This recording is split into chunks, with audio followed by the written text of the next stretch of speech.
বাসায় যখন চোর আসে।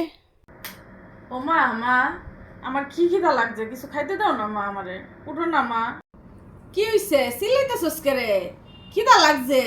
এই দেখ আমি অ্যালার্ম দিয়ে শুইছিলাম 5টার সময়, উঠতে তোরা খাওন দে, মাত্র বাজে 3টা। তুই পাগল হয়েছিস খাইতে? লজ যাই তোরা খাওন দেখে। ওমায়া আমনে কাটা, আমনে আমার ঘরে কি করুন? আন্টি আমি সুর। কি রে, তুই দেখলে না ঘরে সুরটা আইছে? তুই কি করছিল তখন? ওমা গো সুর সুর সুর। এই সব ঘর সাফ কইরা নে, আনাসে কানাসে কিছু যাতে না থাকে কোনো জিনিস। কিছুক্ষণ পর ওই তোরা কি কইছি? তুই কি করতেছস? তোরা কইছি ঘরের সব জিনিসটা বেগম মধ্যে, তুই ঘর পরিষ্কার করতেছস কে?